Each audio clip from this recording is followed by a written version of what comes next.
Bismillahirrahmanirrahim. Assalamualaikum warahmatullahi wabarakatuh. Innal hamdalillah nahmaduhu wa nasta'inuhu wa nastaghfiruh wa na'udzu billahi min syururi anfusina wa sayyiati a'malina. Man yahdihillahu fala mudilla lahu wa man yudlil fala hadiyalah. Asyhadu an la ilaha illallah wahdahu la syarika lahu wa asyhadu anna Muhammadan 'abduhu wa rasuluh.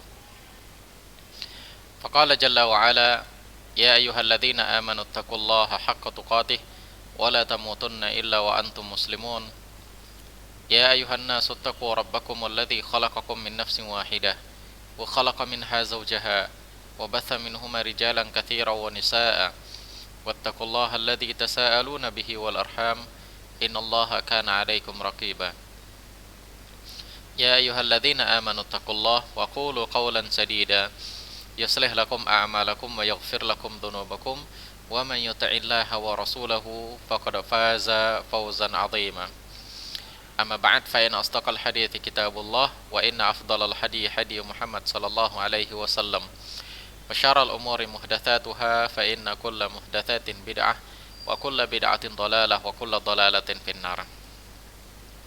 Anak-anak sekalian rahimani wa rahimakumullah, pada pertemuan kali ini kita akan lanjutkan pembahasan tentang ar-ruqa wa tamaim. Kita sudah belajar tentang ruqa atau ruqyah, yaitu jampi-jampi atau bacaan-bacaan yang sudah kita pelajarin yang lalu. Nah, sekarang kita akan bahas tentang tamaim. Apa itu tamaim? Wahia jam'u tamimah. Wahia ma yu'alliqu bi'anaqi sibyan lidaf'il 'aini wa qad yu'allaq 'ala al-kibari min ar-rijali wan nisa'i wa huwa 'ala naw'ain. Tamaim adalah jamak dari kalimat tamimah, yaitu tamimah ini adalah sesuatu yang digantungkan di leher anak-anak. Sesuatu yang digantungkan di leher anak-anak untuk menolak penyakit, menolak ain. Terkadang juga digantungkan oleh orang dewasa, baik laki-laki ataupun perempuan. Jadi bahasa kitanya jimat. Ya, pakai jimat, menggantungkan jimat di leher. Ada juga yang pakainya di tangan, ada juga yang makainya di pinggang, atau ada yang memakainya di kaki. Ya, pokoknya sesuatu yang digantungkan di tubuh. Bahkan ada juga orang-orang yang menggantungkannya di mobil atau di rumahnya, di depan pintu rumahnya, dan yang lain-lain. Ini namanya tamimah. Tamimah ini ada dua jenis. Jenis yang pertama, makana minal Qur'an bi an yuktab ayatun minal Qur'an aw min asma'illahi wa sifatihi wa yu'alliquha lil istishfa'i biha. Fa hadha naw' qad ikhtalafa al ulama'u fi hukmi ta'liqihi ala qaulain. Jenis tamimah yang pertama itu adalah tamimah yang berasal dari Al-Quran, yaitu yang berasal dari ayat-ayat Al-Quran, dari nama-nama Allah Subhanahu wa ta'ala, dari sifat-sifatnya, ya, yang sesuatu yang ditulis kemudian digantungkan, apakah di leher, di tangan, atau di mana saja pada anggota tubuh kita, di pinggang, lististifa'i biha, untuk sebagai media pengobatan. Nah, yang biasa kita lihat ada orang menulis Al-Quran di kertas, kemudian dilipat-lipat, digulung, dimasukkan ke dalam ke dalam kain. Nah, kemudian digantungkan di leher, dijadikan kalung atau dijadikan gelang atau yang lainnya. Nah, masalah ini diperselisihkan oleh para ulama hukumnya. Apa hukumnya? Para ulama berselisih. Pendapat yang pertama mengatakan boleh. Wa huwa qaul Abdullah bin Amr bin As. Ini adalah pendapat Abdullah bin Amr bin As. Wa huwa zahir ma ruwiya an Aisyah. Ini adalah zahir yang diriwayatkan oleh Aisyah radhiyallahu taala anha. Wabihi qala Abu Ja'far al-Baqir wa Ahmad bin Hanbal wa fi riwayah anhu. Ini juga pendapat Abu Ja'far al-Baqir dan Salah satu pendapat dari Ahmad bin Hambal. Wa hamalul hadits al-warid fil man'i min ta'liq tamaim ala tamaim allati fiha syirkun. Dan mereka berpendapat bahwa hadis-hadis yang melarang tentang tamimah itu adalah tamimah secara khusus. Artinya tamimah yang ada kesyirikan di dalamnya. Ya, hadis-hadis yang melarang tentang tamimah adalah hadis-hadis yang melarang tentang yang tamimah ada kesyirikan di dalamnya. Nah, ini pendapat kelompok yang pertama. Jadi sebagian ulama mengatakan boleh dengan dalil bahwa larangan tamimah itu jika tamimahnya ada kesyirikan. Itu pendapat pertama. Al-qaulu tsani, pendapat yang kedua, al-man'u min dzalika huwa qaul Ibnu Mas'ud wa Ibnu Abbas wa huwa dhahir qaul Hudzaifah wa Uqbah bin Amir wa Ibnu Hakim wa bihi qala jamaah min at-tabi'in minhum ashabu Ibnu Mas'ud wa Ahmad wa fi riwayah ikhtaraha katsirun min ashabihi fajazama bihal mutaakhirun wahtajju bima rawahu Ibnu Mas'ud radhiyallahu anhu qala sami'tu Rasulullah sallallahu alaihi wasallam inna minar ruqa wa tamaim wa tiwalah syirkun. Pendapat yang kedua yaitu pendapat yang mengatakan tidak boleh, haram, terlarang, tidak boleh menulis sesuatu kemudian Al-Qur'an, nama-nama Allah Subhanahu wa taala, sifat-sifatnya kemudian dijadikan tamimah atau jimat digantungkan di leher. Ini tidak boleh. Nah, ini adalah pendapat dari Abdullah bin Mas'ud, Ibnu Abbas, dan zahir dari pendapat Hudzaifah dan Uqbah bin Amir dan Ibnu Hakim. Dan inilah pendapat kebanyakan dari para ulama-ulama tabi'in. Di antara mereka adalah murid-muridnya Imam Ahmad dan Abdullah bin Mas'ud. Dan pendapat ini juga yang banyak dipilih oleh para sahabat. Wa fi riwayati ikhtaraha katsirun min ashabihi. Dan pendapat ini juga yang banyak dipilih oleh pengikut-pengikut Imam Ahmad. Dan ini juga yang banyak dipilih oleh ulama-ulama mutaakhirun, ulama-ulama kontemporer di zaman sekarang. Mereka berdasarkan dalil Abdullah bin Mas'ud radhiyallahu anhu, Nabi sallallahu alaihi wasallam mengatakan, "Inna minar ruqa wat tamaim wat tiwalah syirkun." Sesungguhnya ruqa, tamaim, ya ruqyah, tamimah, tiwalah ini adalah sya'un yad'unahu yaz'amuna annahu yuhabbibul mar'ah ila zawjiha war rajul ila imra'atihi. Yaitu tiwalah ini adalah sesuatu yang ditaruh atau diletak di mana saja, tujuannya untuk membuat seorang wanita bisa mencintai laki-laki atau seorang laki-laki bisa mencintai wanita. Ya, kalau bahasa kitanya enaknya itu pelet. Nah, ilmu pelet. Nah, ini namanya tiwalah. Meletakkan sesuatu apa saja yang fungsinya membuat suami bisa mencintai istrinya atau istri bisa mencintai suaminya atau seorang wanita bisa mencintai seorang laki-laki atau sebaliknya. Nah, bahasa kita pelet. Nah, ini tiwalah.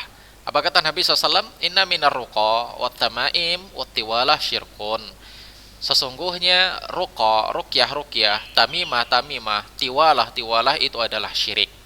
Itu adalah syirik. Nah, ini pendapat yang kedua. Jadi pendapat yang kedua mengatakan hukumnya haram. Hukumnya haram. Karena berdasarkan hadis Nabi, sesungguhnya ruqyah, tamimah, dan tiwalah adalah syirik. Nah, dua beda pendapat para ulama ini, mana yang paling kuat? Mana yang paling rajih? Hadha huwa sahih liwujuhi thalathah. Nah, yang paling rajih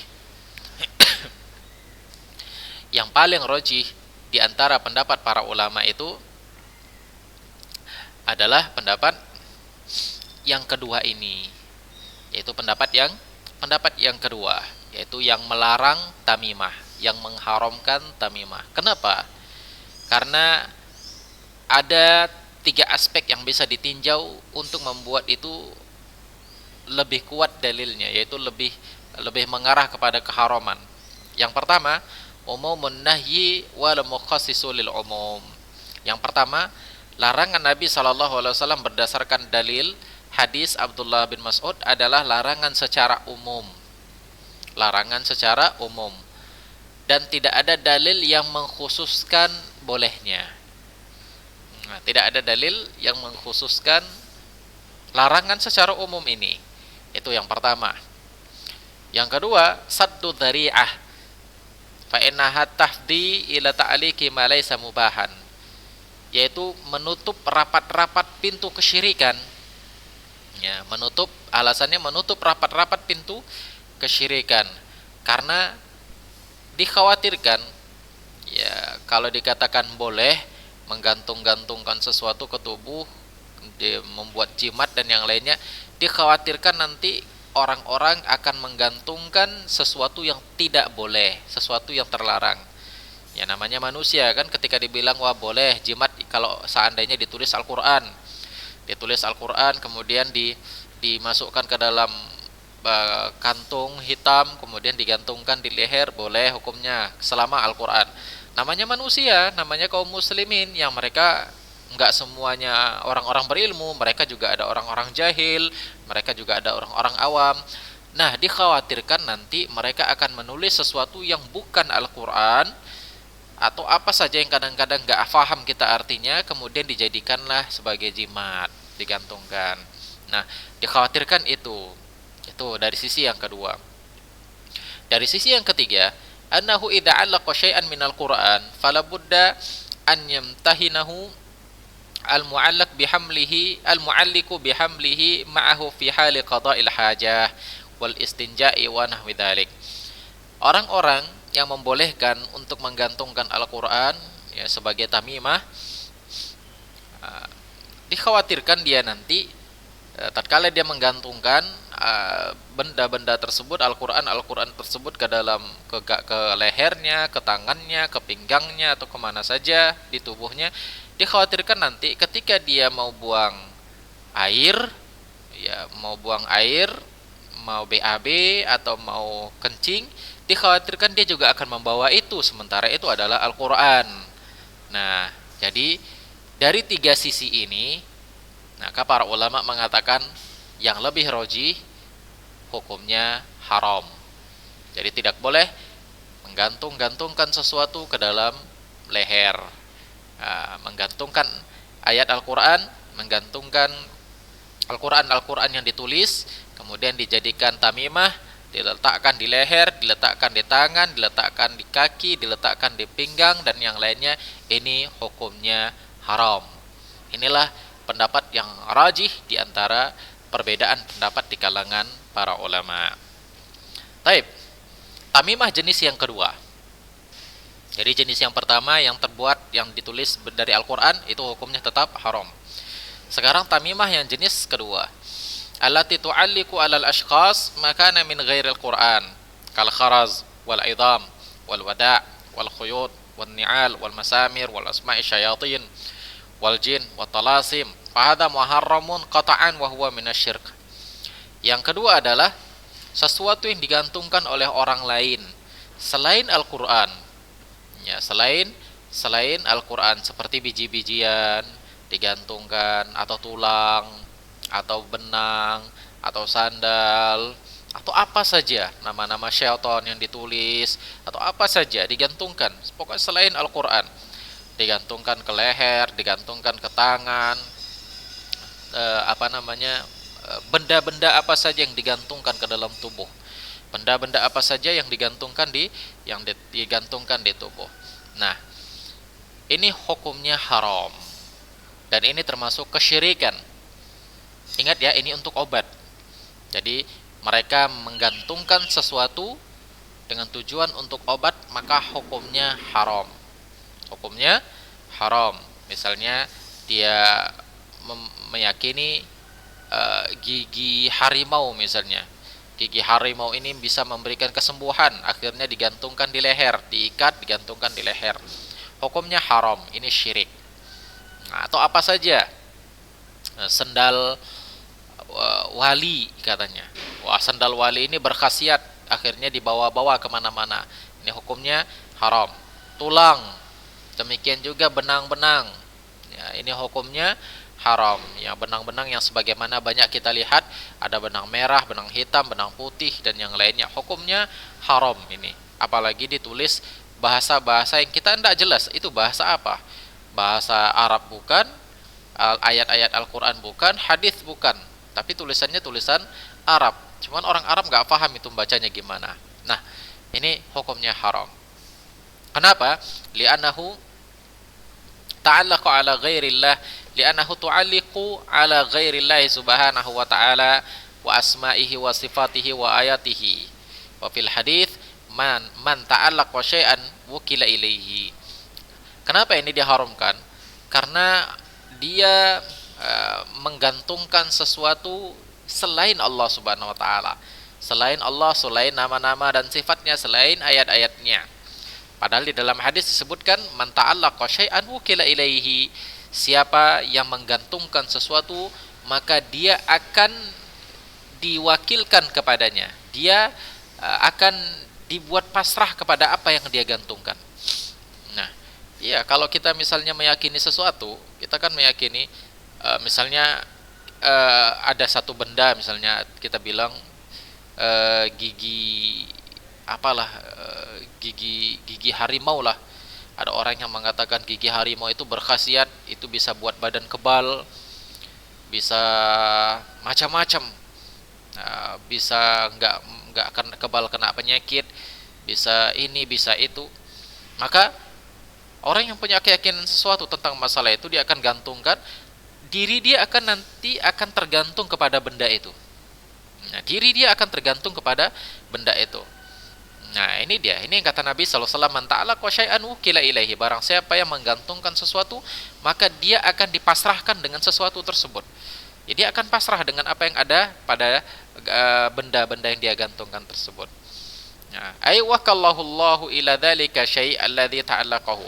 Ya Allah buat dia merasa tergantung dengan benda yang dia letakkan di tubuhnya, di lehernya, di tangannya, atau di mana saja. Nah, padahal faman ta'allaqa billahi wal taja'a ilaihi wa fawada amrahu ilaihi kafahu.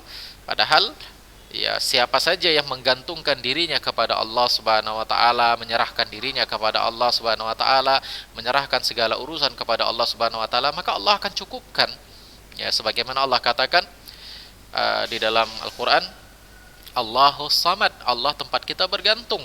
Jadi bukan benda-benda, Allah tempat kita bergantung. Siapa saja yang menyerahkan urusannya semua kepada Allah, maka Allah akan cukupkan dia. Allah Subhanahu wa taala akan cukupkan dia. Wa qarraba ilaihi kullu ba'id, dan Allah akan dekatkan kepada dia orang-orang yang jauh. Wa yassara lahu kullu asir, Allah akan mudahkan orang-orang yang punya kesulitan. Wa man ta'allaqa bi ghairihi minal makhluqin wat tamaim wal adawiyah wal qubur wakalahu Allahu ila dzalika alladzi la yaghni anhu syai'an wa la yamliku lahu darran wa la naf'an fa khasara aqidatuhu wa taqa'at silatuhu bi rabbih wa khadalahu Allahu. Namun barang siapa yang menggantungkan sesuatu, menggantungkan dirinya kepada selain Allah Subhanahu wa taala, menggantungkan kepada makhluk, menggantungkan dirinya kepada tamimah atau adawiyah, obat-obatan, wal kubur, kubur-kuburan, dan termasuk juga menggantungkan diri dengan adawiyah, obat-obatan. Jadi kalau ada orang yang meyakini hanya obat yang bisa membuat dia sembuh, maka Allah akan gantungkan dia dengan obat tersebut. Allah Subhanahu wa taala akan buat dia pasrah dengan obat tersebut. Tapi kalau orang tersebut menggantungkan dirinya kepada Allah, dia menyerahkan semua urusannya kepada Allah, kesembuhan, penyakit dan kesembuhan datangnya itu dari Allah Subhanahu wa taala. Ya, dia sakit kemudian dia bisa sembuh, itu dari Allah Subhanahu wa taala, bukan dari obat. Maka Allah Subhanahu wa taala akan membuat kita merasa cukup. Nah, adapun obat itu hanya sebagai sebab kita sembuh. Nah, sebagai sebagai sarana untuk kita sembuh. Jadi bukan diri kita menggantungkan kepada obat. Ya, banyak orang, wah, kalau nggak obat ini saya nggak akan bisa sembuh, katanya. Ini salah. Kalau nggak obat ini saya nggak akan bisa sembuh. Kalau nggak obat ini saya nggak akan bisa sembuh. Obat inilah satu-satunya yang bisa menyembuhkan saya. Ini tidak benar. Tidak benar seperti itu. Jadi obat itu adalah sebagai sarana, sebagai perantara bagi kita untuk mendapatkan kesembuhan Allah Subhanahu wa taala. Kenapa? Ya karena obat tersebut ya memiliki hubungan dengan penyakit yang kita derita. Ya, memiliki hubungan yang dengan penyakit yang kita derita. Namun menjadikan dia sebagai faktor utama, sebagai apa namanya? Satu-satunya sang penyembuh, maka ini salah. Penyembuh adalah Allah Subhanahu wa taala. Adapun obat itu hanya sebagai perantara, sebagai sarana untuk kita sembuh. Nah, demikian. Wal kubur, demikian juga barang siapa yang menggantungkan dirinya dengan kuburan-kuburan, maka Allah Subhanahu wa taala akan buat dia tergantung dengan semua itu. Yang sebenarnya la yaghni anhu syai'an, yaitu yang sebenarnya itu tidak dibutuhkan, yang tidak bisa memberikan apa-apa. La yamliku lahu darran wala naf'an, ya semuanya itu tidak bisa memberikan kemudaratan sama kita ataupun kemanfaatan. Fa khasara aqidatuhu wa tanqa'at silatuhu bi rabbih wa qadalahu Allahu. Sehingga akhirnya apa? Sehingga akhirnya rugilah dia, rusaklah akidahnya, putuslah hubungannya dengan Allah Subhanahu wa taala. Nah, ini dia orang-orang yang berbuat syirik, yang menggantungkan sesuatu ke dalam tubuhnya. Ya dia akan membuat terputus hubungannya dengan Allah Subhanahu wa taala. Karena itu adalah perbuatan syirik. Allah Subhanahu wa taala akan masukkan dia ke dalam neraka kekal selamanya. Orang yang seperti ini. Nah, dia melakukan kesyirikan. Nah, namun syirik seperti ini banyak dilakukan oleh kaum muslimin karena kejahilan kaum muslimin. Nah, demikian.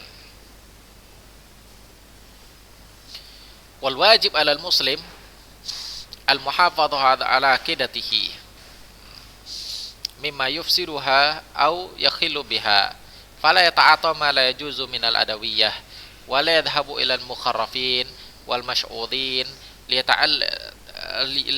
liyata'allaja 'indahum minal amrad li'annahum yumriduna qalbahu wa aqidatahu wa man tawakkala 'ala Allah kafahu. Nah, wajib bagi seorang muslim untuk menjaga akidahnya dari kerusakan-kerusakan. Janganlah dia melakukan apa yang tidak dibolehkan dari obat-obatan. Nah, ya, dia mau berobat, janganlah dia melakukan sesuatu yang diharamkan. Ya silahkan berobat, kita tidak dilarang untuk berobat. Nabi SAW menyuruh kita untuk berobat. Kita tidak dilarang. Namun janganlah sampai kita berobat dengan sesuatu yang diharamkan oleh Allah Subhanahu wa taala. Ya, dengan menggantungkan apa saja yang ada di tubuh kita, termasuk gelang. Nah, berapa banyak orang yang kadang-kadang percaya dengan sebuah gelang yang katanya memiliki khasiat ini khasiat itu, padahal kalau diteliti gelang itu cuma gelang biasa saja. Maka ini termasuk kesyirikan. Ya, termasuk kesyirikan. Kecuali kalau memang gelang itu memang ada hubungan antara penyakit. Memang ada hubungan. Misalnya di dalam gelang besi tersebut ada zat apa saja, ion-ion ini, atau kita nggak tahu bahasa medisnya. Ya, mungkin benda-benda tersebut dia memiliki reaksi terhadap tubuh kita atau yang lainnya, maka ini boleh, tapi jangan gantungkan sama benda tersebut, tetap sama Allah Subhanahu wa taala. Ini hanya sebagai sarana. Ya, contohnya kalau di zaman dahulu kan pengobatan dengan cara kai, yaitu ada luka maka diobat dengan besi panas dengan tujuan untuk membuat kering lukanya, kan begitu. Ini di zaman dahulu. Kalau di zaman sekarang jarang dipakai orang lagi. Nah, kalau di zaman sekarang orang-orang menggunakan gelang-gelang yang ada energi-energi tertentu di dalamnya. Katanya kan gitu, ada hubungan dengan penyakit. Kalau memang ada, maka ini boleh. Tapi kalau tidak ada, maka hukumnya haram. Tidak ada hubungan sama sekali, hanya cerita-cerita, hukumnya haram. Dan kalau memang ada, boleh, tapi tetap jangan menggantungkan diri dengan benda tersebut. Nah, ini yang banyak diiklan-iklankan di televisi. Makanya yang biar lebih selamat, yang ngapain pakai benda-benda seperti itu? Yang ngapain pakai benda-benda seperti itu biar selamat? Nah, jadi kita dibolehkan berobat, namun kita tidak dibolehkan berobat dengan sesuatu yang haram. Dan jangan pula pergi kepada tukang sihir atau dukun untuk meminta obat kepada mereka. Nah, berapa banyak orang yang kena penyakit, dia pergi ke dukun untuk berobat. Padahal yang penyakit itu adalah hatinya atau akidahnya, itulah yang penyakitnya sebenarnya. Maka Allah katakan, wa man tawakkal 'ala Allahi kafahu. Barang siapa yang bertawakal kepada Allah, maka Allah akan cukupkan dia. Ini. Wa ba'dun nas yu'alliqu hadhil asya' 'ala nafsihi. Sebagian orang menggantungkan benda-benda ini kepada dirinya, ke tubuhnya. Dia gantungkan jimat-jimat, yang bahasa kita jimat kan begitu kan? Ya bahasa orang Arab, bahasa para ulama tamimah, digantungkan ke tubuhnya. Padahal anehnya dia nggak sakit. Nah, ada orang yang kayak gitu, dia nggak sakit, cuman dia ya gak merasa nyaman dengan digantungkan aja benda-benda itu ke dalam tubuhnya. Nah, ini sakitnya itu sakit waham, ya sakitnya itu sakit akidahnya yang sakit, ya bukan tubuhnya. Dia merasa takut terkena ain, padahal dia nggak sakit, cuman merasa takut aja, hingga akhirnya dia pakai itu sebagai jaga-jaga katanya. Nah, kalau orang-orang dulu bilang pagar diri, nah sebagai pagar diri. Nah, ini sesuatu yang dia haramkan. Atau ada juga orang yang menggantungkan di mobilnya, di binatang-binatang kesayangannya, atau di kadang-kadang kan ada orang yang menaruh benda-benda tertentu di kucingnya, kerincingan-kerincingan di kucingnya dengan keyakinan akan menjaga kucingnya, atau yang lainnya. Atau dia gantungkan di pintu rumahnya, atau dia gantungkan di tokonya. Maka ini adalah semua kesyirikan. Hadza kulluhu min dha'fil aqidah. Ini semuanya menunjukkan lemahnya akidah, lemahnya tawakal mereka kepada Allah Subhanahu wa taala. Lemahnya akidah ini adalah penyakit hakiki. Ya, lemahnya akidah itu adalah penyakit hakiki yang harus diobati dengan apa? Dengan tauhid kepada Allah Subhanahu wa taala. Nah, inilah dia at-tamimah, ya, atau at-tamaim. Jadi tamaim hukumnya haram. Nah, demikian anak-anak sekalian rahimani wa rahimakumullah. Baik, kita cukupkan saja pelajaran kita pada pagi hari ini. Mudah-mudahan ada manfaatnya. Aqulu qouli hadza wa astaghfirullah li wa lakum wa lisairil muslimin innahu huwal ghafurur rahim. Assalamualaikum warahmatullahi wabarakatuh.